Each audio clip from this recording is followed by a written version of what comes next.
Hey, friends, welcome to the Undiplomatic Podcast. This is Matt Duss of the Center for International Policy. And for the first time, just solo hosting this. We'll see if it's a good idea for Van to have given me the keys.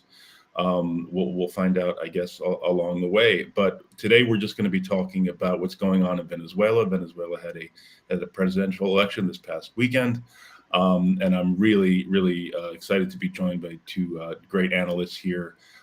First, we have María José Espinosa, a foreign policy expert with 15 years of experience serving as a senior non-resident fellow with CIP, where I work, and also the executive director of the Center for Engagement and Advocacy in the Americas. Maria's work focuses on shaping U.S. foreign policy toward Latin America and the Caribbean on issues like U.S. Cuba relations, regional migration, cooperation on climate, LGBTQ plus and women's rights, and protection of refugees and migrants. We also have Michael Paarlberg, an associate professor of political science at Virginia Commonwealth University and an associate fellow at the Institute for Policy Studies.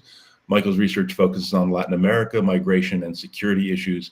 He previously worked for the Service Employees International Union and was a journalist with The Guardian, and was also one of our top Latin America advisors on the Bernie 2020 campaign, which is where Michael and I first got to know each other. So again, thank you both for joining today.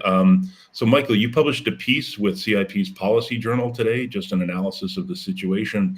We were really glad to publish it. I think it's a great piece. I hope people will read it. We can include a link here.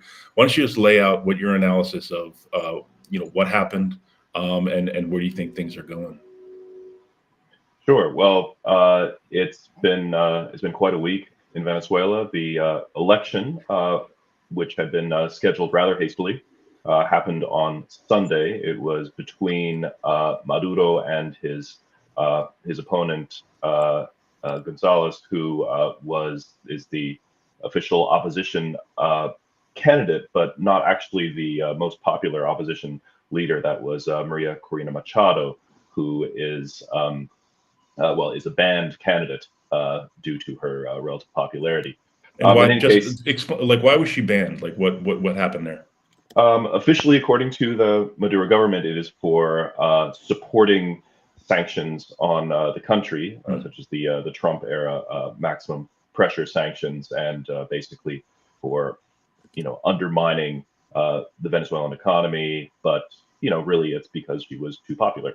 And I would say that they banned her, and then they banned a bunch of other candidates. And every time they banned someone new, whoever happened to be the next opposition candidate ended up polling about the same, which made it was pretty clear that people were not voting for Machado or for Gonzalez. They're voting against Maduro. So it kind of didn't really matter. Yeah, they're voting for a change, basically. Voting for a change, yeah.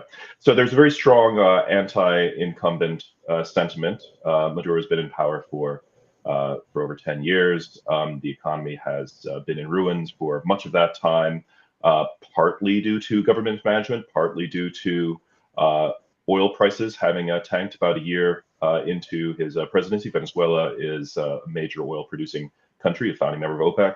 98% of its exports come from oil, and so how well the economy does depends very much on the price of oil on global markets, and also partly due to U.S. sanctions. So there have been a lot of factors that have been ruining the economy, but also other issues. Crime is out of control, and Venezuela has been experiencing the worst refugee crisis in the world. 7.7 million Venezuelans having fled the country under Maduro's mandate, and out of a total population of how many in Venezuela? It's over 20% of the population has left, which is just staggering. Right, it is. So Maduro is extremely unpopular, and under a bargain that Venezuela made with the United States, something called the Barbados Agreement, which was a major initiative by the Biden administration. Venezuela, the Maduro government agreed to hold elections in exchange for sanctions relief, and this has been happening a little bit piecemeal. And as well as this is something that's been trumpeted a little bit less, cooperation with the U.S. on migration. The day after the agreement was put in place, Venezuela started accepting deportation flights from the U.S. for the first time, because the migrant issue is becoming such a big deal in in the U.S. in the November elections, and also sanctions relief was also supposed to put downward pressure on inflation, specifically on the rising price of oil. So this was supposed to be a win-win, and it was hoped by the Biden administration, and previous U.S. administrations have made no bones about their desire to see regime change in the country. Is not to say that they supported military action, but wanted to see Maduro go, that he would lose the election and he would go quietly. And this turned out to be not true, and in my opinion, a very naive supposition, because he has been extremely unpopular and has weathered his unpopularity, weathered challenges and protests, both through stealing a past election and through brute force. There was no real reason to think that he would do any different, and he didn't. So there was an election on Sunday. Pre-election polls suggested that he was going to lose by about a 35-point margin. Exit polls taken at the day suggested a similar margin. And then at midnight on Sunday, the government announced, the elections board, CNE, announced that Maduro had actually won by 51%, which was, I thought, was an interesting number. I feel like the CNE officials wanted to, or were under pressure to announce that he won by 80 or 90%, and they thought they were being subtle by saying it was only 51%. But they produced no evidence that this was the case. They actually are required by law to produce something called actas, which are vote tallies that are tallied by voting center and actually by voting table. And they did not. They claimed conveniently that the CNA was subject to a hacking attack just at the moment they were about to publish it. However, they are in the process of the elections required to share these vote tallies with everyone present. This is under the rules that were set up by Maduro's predecessor and mentor, Hugo Chavez. And so the opposition did get their hands on most of these actas. They were actually blocked from getting all of them by intervention by soldiers at many polling places, but they have and they have since posted the vote tallies for 73% of voting centers in the country, showing Maduro actually losing by a 70-30 margin. So it's pretty clear that even if the remaining 27% somehow show up, there's no way that he could actually have won. So it seems like a pretty blatant case of election theft, and now there are mass protests breaking out across the country. The government has turned to the security forces to put them down violently. As of now, things are moving fast, but we've seen at least 15, I think, maybe 17 deaths, about 800 arrests. Those numbers are sure to go up as time goes on. So one other question before we go to Maria. I think we've seen an interesting kind of variety of responses across Latin America to the events, the election. I think Gabriel Boric, who in my view tends to be one of the more inspiring and practical progressive voices in the region, has come out against the results.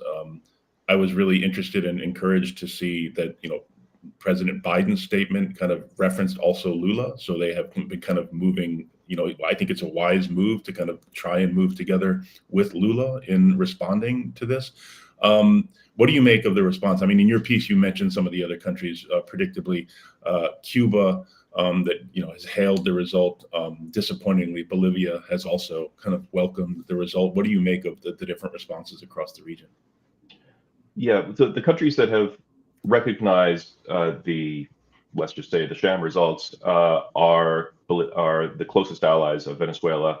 And historically, the countries that have been the most dependent on aid. We kind of forget this because Venezuela's economy has been in the tank for so long. But a little over 10 years ago, Venezuela was actually doing very well because oil prices were high, and they were using oil diplomacy to buy goodwill from allied governments, mostly left-wing governments. So Bolivia, as well as Honduras, Cuba, and Nicaragua, which are the countries that recognize the results, were also beneficiaries of Venezuela's financial largesse. Outside of the region, a lot of the countries in the global authoritarian axis, Russia principally, also Iran, China, also recognized it. A handful of African countries who are diplomatically close to Russia as well. But things are not really lining up very easily left versus right.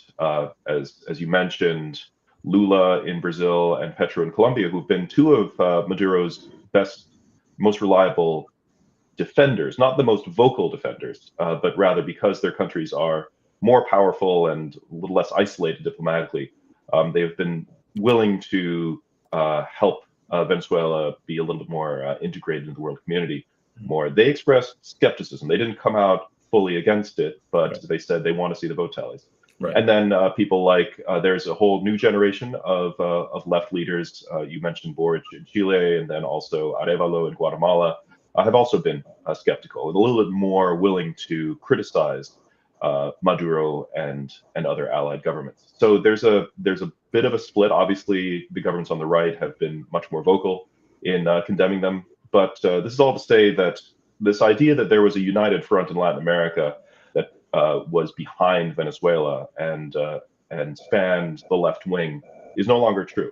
There are a lot of governments that don't feel the need to stick up for the Maduro regime and are in fact a little maybe embarrassed by it. You know, for a long time it's been the model for the region, but at this point it's more of a liability for the left. I mean, today right-wing candidates run against the specter, the bogeyman of Chavismo, and say, you know, we're going to have the same thing in our country if the left wins. You know, we're going to see shortages. We're going to see 20% of the country leave.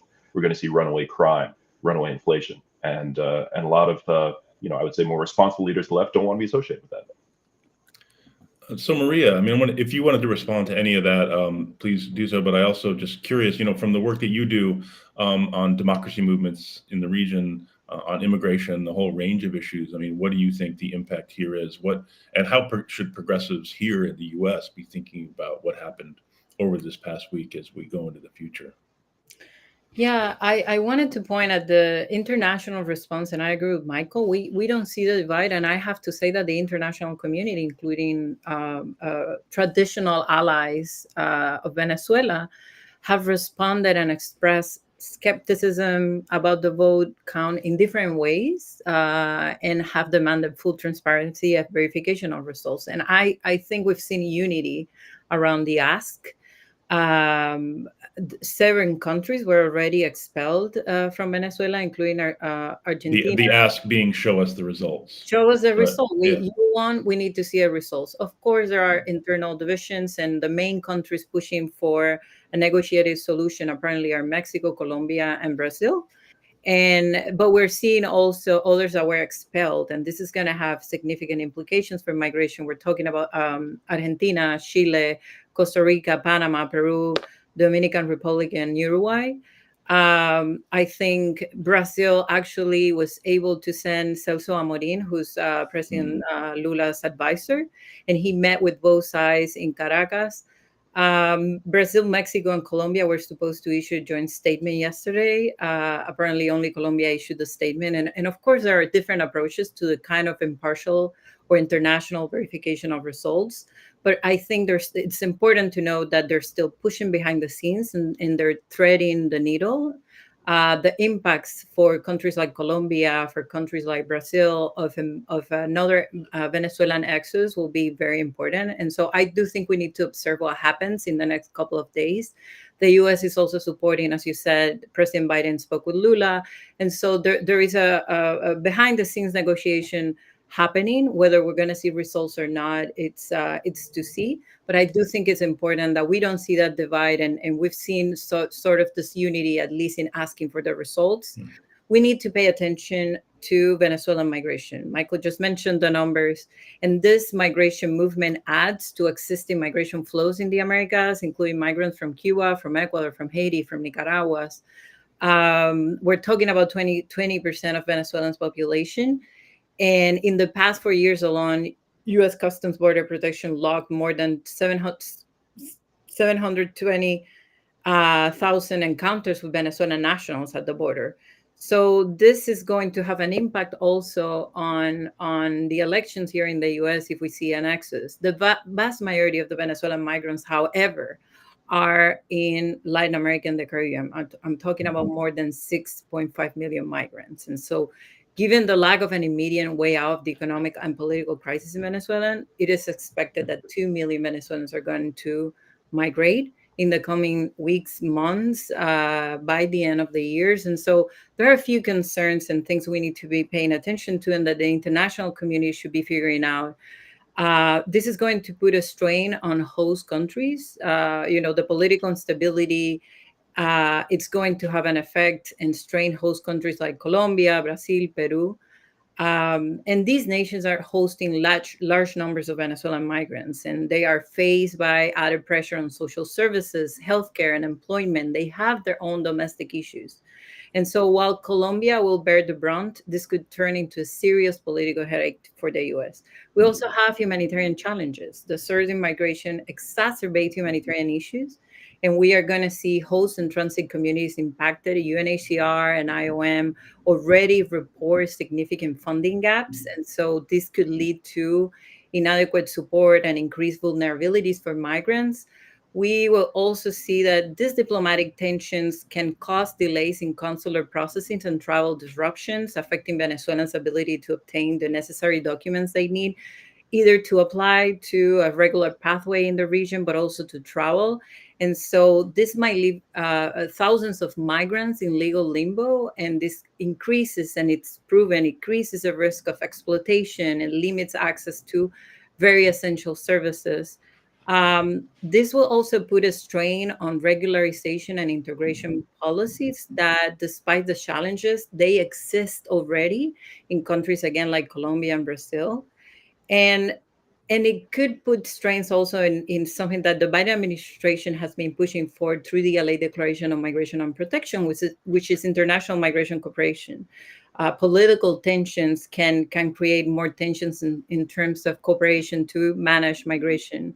And of course, we have human rights and protection concerns, because once we see migrants taking different routes, usually restricted border policies, such as the ones that we're likely to see in the coming months and weeks, might push migrants to seek new routes, dangerous route. Currently, Venezuelan migrants are crossing mainly through the Darien Gap, which is already a very dangerous gap. But given what we're seeing and the retaliation from the Maduro regime, we might see then migrants taking on other very dangerous routes. So I do think it's important for the international community, for the Biden administration, and for regional governments to pay attention to migration, to prepare and to expand some of the regular pathways for Venezuelan migrants and asylum seekers in the coming days. In terms of progressives, I think this is not a left and right divide discussion. This is not an ideological struggle. I think we've seen very positive responses from progressives in Congress. AOC just called for compliance with electoral transparency. And she added that, and I'm quoting, "Violence and repression will not bring peace to the people of Venezuela. Transparency is necessary. There's a need for de-escalation to open the door to peace." And I do think that should be the call.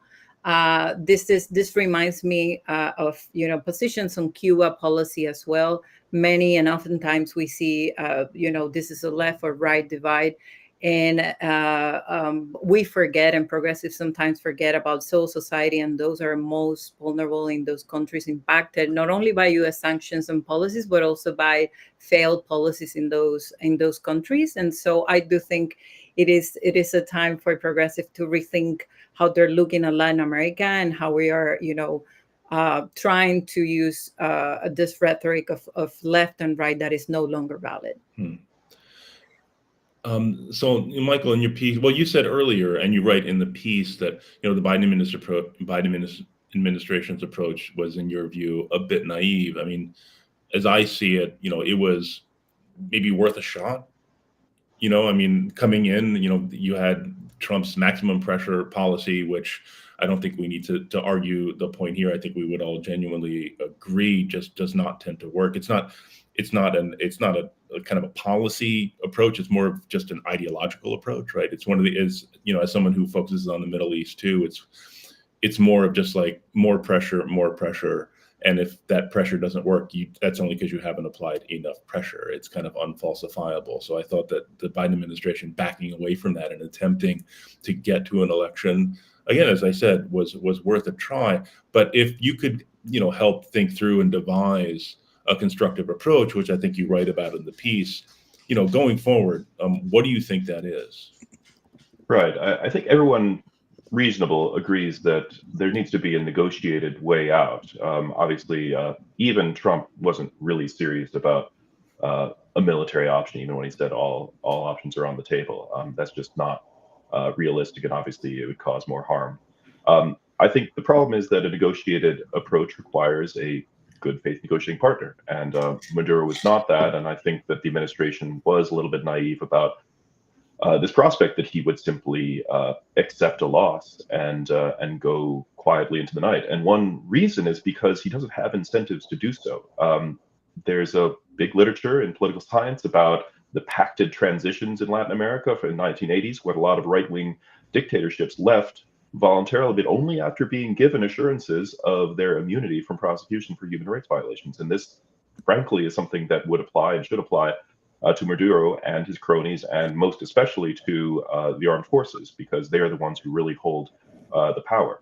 Rather, there are multiple indictments against him in U.S. courts for facilitating drug trafficking, and many, mostly Republican politicians, have said they want to see him behind bars. And any rational dictator with their backs to the wall, who don't see a way out for a negotiated exit, they're going to take the way out of, well, frankly, killing as many people as possible until their position is secure. So there needs to be both a carrot and a stick approach. I think the administration was miscalculated in terms of what carrots and sticks the regime would respond to, because under the terms of the Barbados Agreement, if the penalty for non-compliance, which is, say, the penalty for stealing an election, is simply a rollback, a clawback to the previous sanctions. And this is a regime that has weathered these sanctions for many, many years and has not really had a problem with it. Obviously, the people who suffer the most from broad-based sanctions are ordinary Venezuelans. But regime officials are pretty well insulated from it. And there's also a growing international coalition of countries with whom Venezuela has related, like Iran, like Russia, that have perfected this kind of developing an economy under sanctions. Right. And so this is why I said in the piece, I'm not saying that sanctions relief was a bad idea. It's a good idea, because it's more humane, and it didn't actually, they didn't do what they were supposed to do, which is to say hasten regime change. But there can be targeted penalties under, for example, GLOMAG on certain corrupt officials, and at the same time, negotiations for some kind of safe exit should they defect or step down. And I have to say, this is part of a pattern. The Biden administration has thought that they had negotiating partners where they did not. I believe that in El Salvador, the administration is being nice to Bukele, thinking that he is just going to be nice back to them when he is openly campaigning for their opponent, for Trump. We can see this with the Hug Bibi strategy in Israel. We can see this with the approach towards Modi in India. I think there's a lot of authoritarian, bad faith actors who know how to play the U.S. They know how to give diplomats kind of just enough to make them think that they've achieved a breakthrough, but are really not interested in democracy, not really interested in peace. And I think Maduro he has survived this long because he is clever. And I don't think he was going to ever step down voluntarily. That's an interesting comparison, although I would say that, there was far more of a political risk for the administration to actually try to negotiate with Maduro than with, say, Netanyahu, even though in general terms, I think, they've been far too accommodating of both Modi and Netanyahu and probably Bukele. But I think, part of why I'm gonna defend the administration a little bit, because I do think they took a political risk in trying to shift to a different policy with Venezuela. Maria, go ahead. No, I agree with you, Matt. I do think the administration deserves credit. The Barbados Agreement, I think, well, first of all, the administration inherited a failed policy in a very different moment and a very fragile moment for the region. And some of the political forces were changing, but I think it was smart diplomacy in the fact that they supported the negotiations and they did sanctions relief when appropriate. It allowed the opposition to consolidate. It allowed the opposition to campaign. it actually increased pressure on Maduro, and we're seeing even in the region leftist leaders now condemning what's happening in Venezuela. And I do think that there is something there, and it's important. I agree, of course, that Maduro didn't comply with the Barbados Agreement and the elections per the Carter Center report, which the international organization observing the elections weren't fair or democratic. But it hadn't been for that, we wouldn't have seen Edmundo Gonzalez, as a candidate or even having an election. And I do think this put us in a different path. I agree negotiations are going to be very difficult. I honestly do not know how much of, more sanctions are going to move this. As we see more sanctions, we see more entrenchment in the Maduro regime, and that happened during under the Trump administration. So while all of this happens, I think we need to think, how can the international community support civil society organizations and those that are being repressed right now in Venezuela? What else can be done? I do think it's important that Brazil and Mexico and Colombia are keeping this door open for negotiations and to see the results. I think the premise is that diplomacy is the way forward, and it should listen to the voices of those that are more affected by the policies. And I do think that's something that we need to see across the board in Latin America. We're seeing spontaneous protests in poor neighborhoods in Venezuela, and this is a new challenge for Maduro. The results of the elections are showing how the correlation of forces in Venezuela, it's also shifting. So I think that reactions of regional actors and what the U.S. do in the next couple of days and weeks will be key. Probably in generating conditions for negotiations. There are probably conversations within the ruling party at the moment.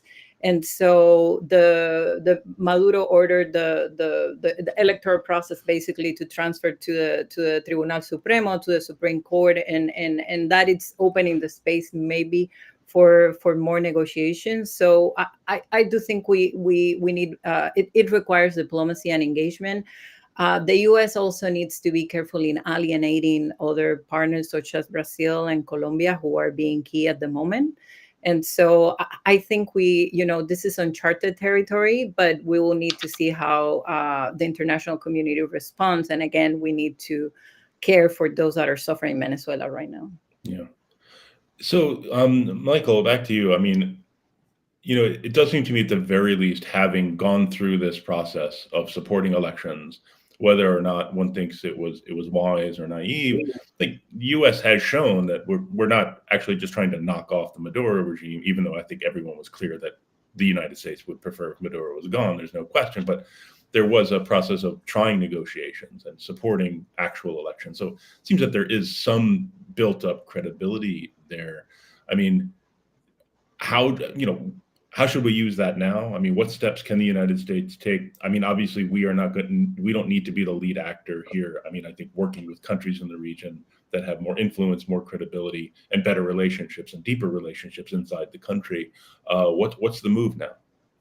Yeah, and I'd just like to add a little bit of context. And it's important to consider negotiations with Maduro by any U.S. administration would have been unthinkable just 5 years ago, 10 years ago. Things have changed in the U.S. domestic political context that have made this possible, which is namely, the twin concerns of the Biden administration going into November, which is inflation and migration. And for the longest time, the U.S. has seen Latin America simply as a source of unwanted migrants and drugs, but also as a Cold War battlefield, an area of contestation of influence. That's less relevant now. And so for the longest time, it would have been unthinkable to turn away large numbers of Venezuelan migrants at the border because they are, or Cubans for that matter, because they are, in theory, like refugees from oppressive regimes.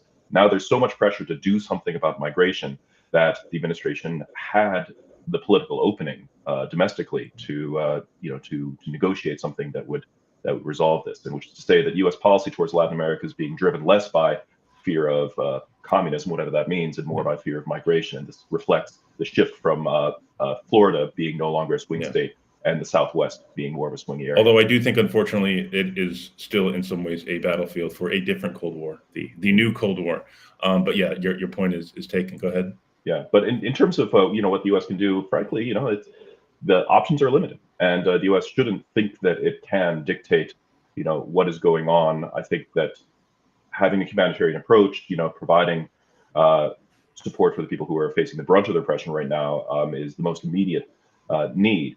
But I'd say supporting actors on the ground, especially in Venezuelan civil society, who have the credibility, who have the connections to the grassroots, that's the most important thing. And there are NGOs, there are human rights organizations. There is a coalition of them called the Foro Cívico, which has been really central to try to both unite the opposition and make meaningful changes, not simply for regime change, but changes, reforms within the government to make the government less repressive and more representative. And these are things that other governments, including the U.S., can support. And at the same time, recognizing, as you mentioned, that other countries, notably Brazil, have a little bit more credibility as mediators, which is why you see Brazil taking a more measured approach in criticizing the election results. Maria, any thoughts here? No, just stress that Brazil, Colombia should maintain their demands for transparency and should keep the conversation. I do think that will be key in the coming days. Supporting civil society organizations on the ground. There is a huge amount of citizen mobilization, and again, this is very dangerous for Maduro. And there is a lot of pressure in Venezuela right now, and we are seeing already, repression, and I think we're going to keep seeing that. The U.S. should keep engaging constructively and build, whatever the conditions are for enough ramp of the Maduro government, or even supporting countries again like Brazil and Colombia, who are putting a lot on the table right now for negotiations. All right. Well, thank you both for joining today. I really enjoyed this, learned a lot. Thanks for sharing your expertise, and good to see you both. Thank you so much. All right, friends. Thanks for joining. We'll see you next time on Diplomatic.